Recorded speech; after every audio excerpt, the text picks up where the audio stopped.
Namaskar. A lot of developments happening in Syria, and I'm really concerned about what is happening to the Druze community.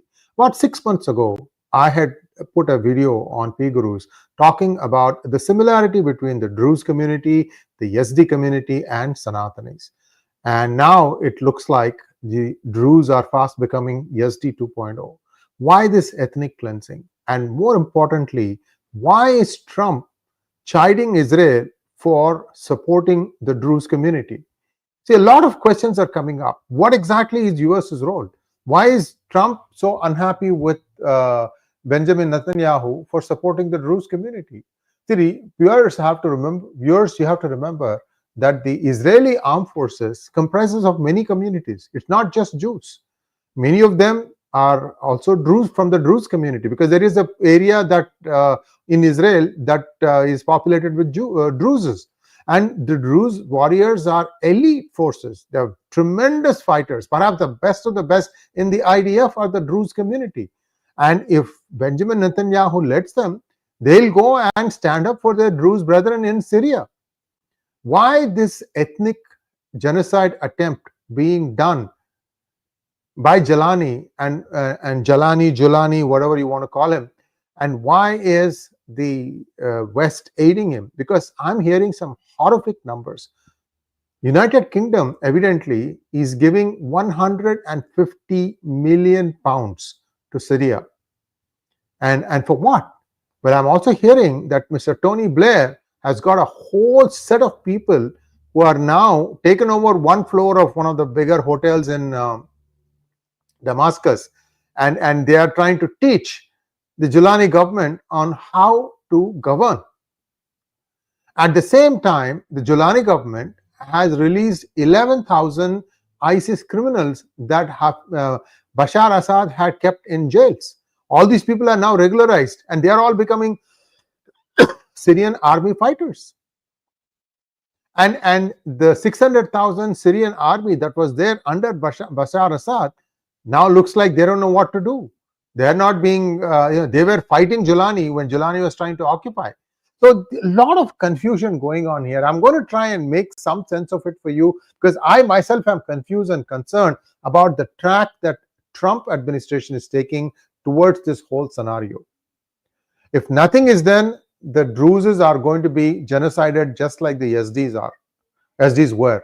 And I think it's very, very unfortunate that we are letting this happen right in front of our eyes.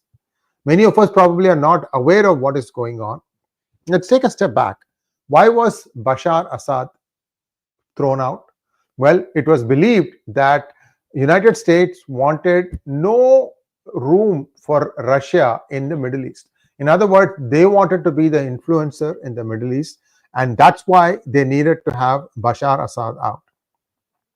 And for that, they needed Turkey's help. So they used Turkey, and the Julani guy was from there. He got some troops from Turkey, came in, drove Bashar Assad out, and then established himself and staked the claim to form the government. And now suddenly this government is going to be recognized. That's what it looks like. The first step towards that was when he was photographed with Donald Trump and Mohammed bin Salman in Saudi Arabia. And all this was during that 1 week trip that Trump made to the Middle East seeking investment. He has been promised up to 2 trillion or even more between Kingdom of Saudi Arabia, Dubai, as well, or United Arab Emirates, as well as Qatar. Do you think that kind of money is going to come? I'm not holding my breath. Certainly not. I don't think that kind of investment is going to come to the United States. These all appear to be at best, marketing points where you're saying, okay, so much investment is coming from here, so much investment is coming from here, and so on and so forth. Why I say that, why I have my doubt, is because, see, Manhattan and London, these are some of the places where the Arabs have splurged millions in acquiring real estate. Then what happened during the Biden administration? They brought in all these illegals, housed them in 5-star hotels, and Manhattan looks like a dump right now. We've done so many episodes in DGI talking about it. So what exactly is the game plan now? Will KSA will continue to buy real estate in the United States? And real estate of what type? Everything has already been bought up. China has bought up a lot of real estate, and now you'll allow other countries to buy real estate in America, but not China, and that's okay. What if these people become, they turn against you? So somewhere there is some cloudiness in the entire strategy of the Trump administration, especially regarding this particular thing. Now, if so many deadly terrorists are going to be, let loose on the people, and they are now army regulars, I'm also hearing that people are being asked to come and join this army from other countries. You'll start seeing people leaving from Kerala. And about Pakistan, Pakistan has a standing army that doesn't know what to do. They are not getting paid. Many of them may march towards Syria. But then what exactly are you trying to do? Is Syria having so much oil that UK feels it is worth it to pay 150 million pounds a month, and for Tony Blair to set up a complete floor that is going to teach them how to govern? And you know who are the people very close to this ministry?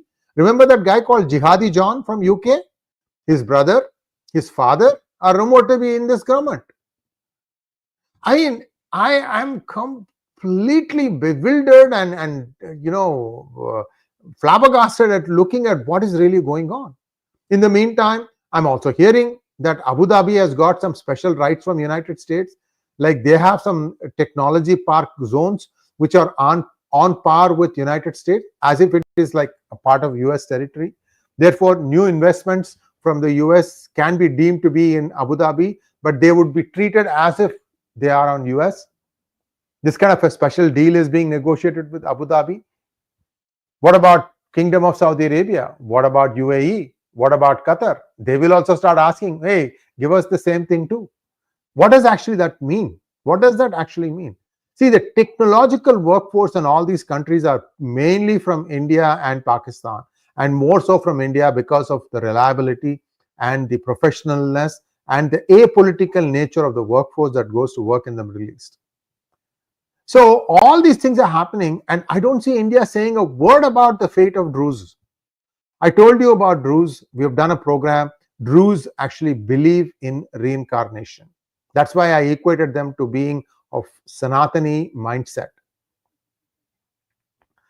And in all these things, what exactly is the United States strategy? Why is he jumping at Netanyahu for trying to help the Druze to save that community that is locked inside Syria?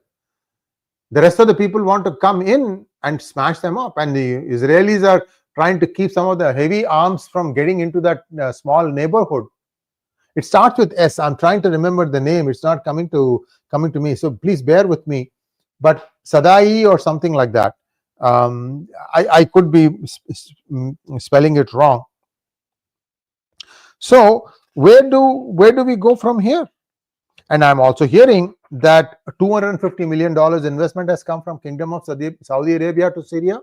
This is for reconstruction of Syria. But how can you reconstruct a country from people that you have jailed and who have been jailed for life? You bring them out and make them regulars and army. That doesn't sound like reconstruction. That sounds more like deconstruction. So I'm trying to understand. Suveda, thank you so much, Brahmastra. That is it, Suveda. And I some of these things, right? I think now if India is becoming serious as a world player, India needs to weigh in. India needs to help Israel out. Israel is as a country is tired. Do you want to know how much money Israel has so far spent since October 7, 2023? $30 billion. B as in boy.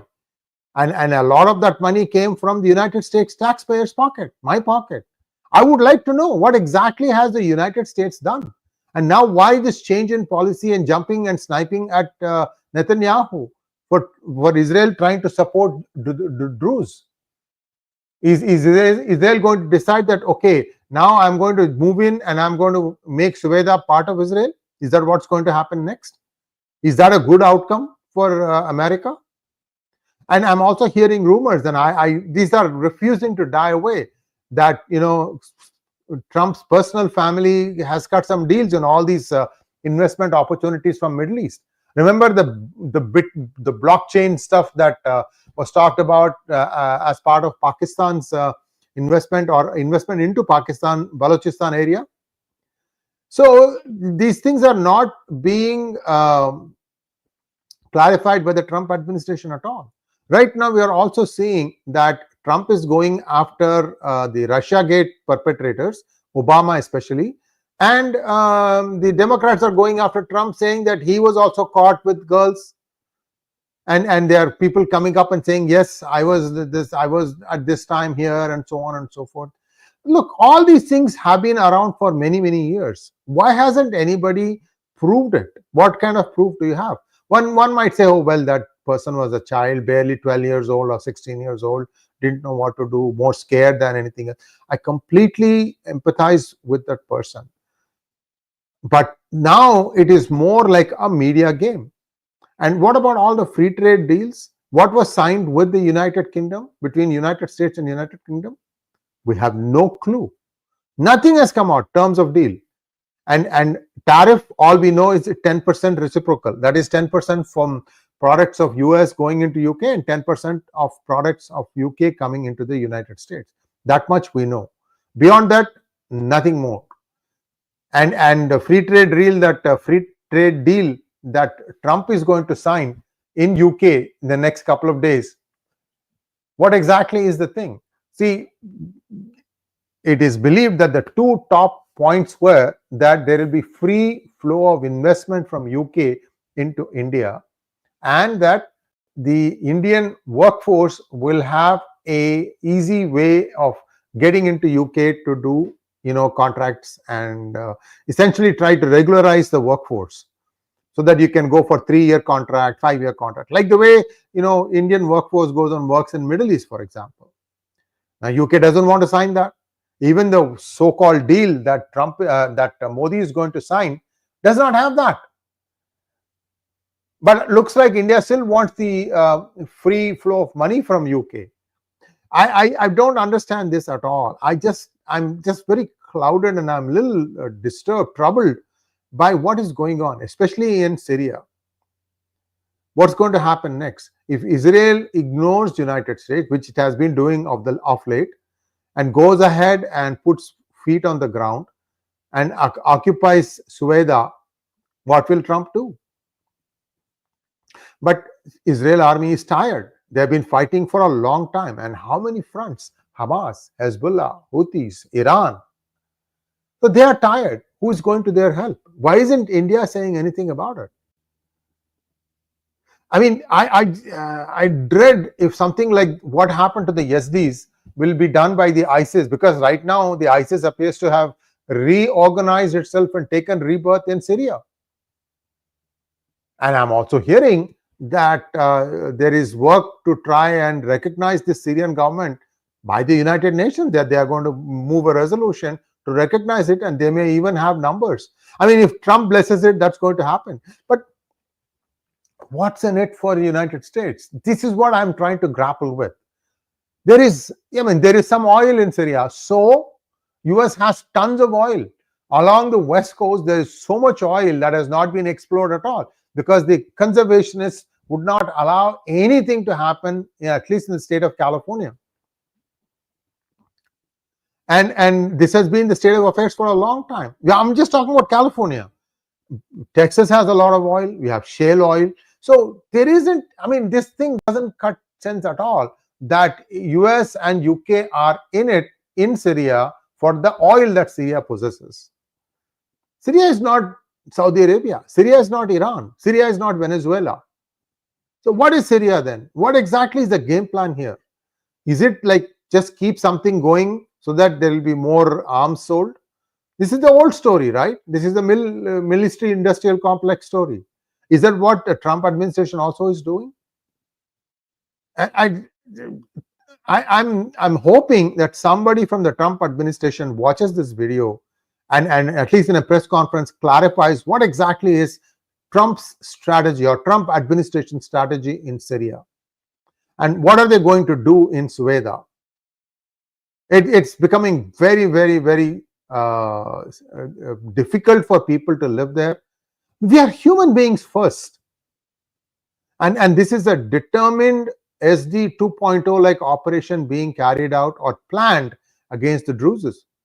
What's next? Hindus in Bangladesh? So I'm saying this with a lot of pain, viewers, because I'm seeing that right in front of our eyes. It's like on a road that has ice on it. When even the automobile tries to brake, even if it's going at slow speed, the brakes don't take hold, so it's slowly going and piling up into cars who are stopped. So only the thing just one after the other, cars just keep going and hitting each other and damaging each other. That's how it feels to me. Anyway, I'm sorry to rant like this, but just hearing some things from people very close to the ground, who have an ear to the ground, that I said, okay, somewhere somebody needs to step up and tell us what it is. Free trade deals are okay, but even with India, right? India is not going to take the agriculture deal or the dairy deal from the US. Then what's US going to do? US has, in fact, no big wins in their tariff play. No big wins. Even the China thing is some sort of a framework. It's not a deal. It's a framework of sorts. They have not signed the deal with China either. So Trump now is under more pressure because deadlines are coming and going. Nobody seems to be taking the hook. I don't know what Trump has in mind, but I think first thing is some clarity has to emerge in their foreign policy. Marco Rubio owes that to the people, especially if United States is also going to start pumping millions of dollars into the reconstruction of Syria, when actually it looks like more deconstruction of Syria. That's all I have. Thanks for watching. Please like, share, and subscribe to our channel. Don't forget to click on the bell button for notifications. Namaskar.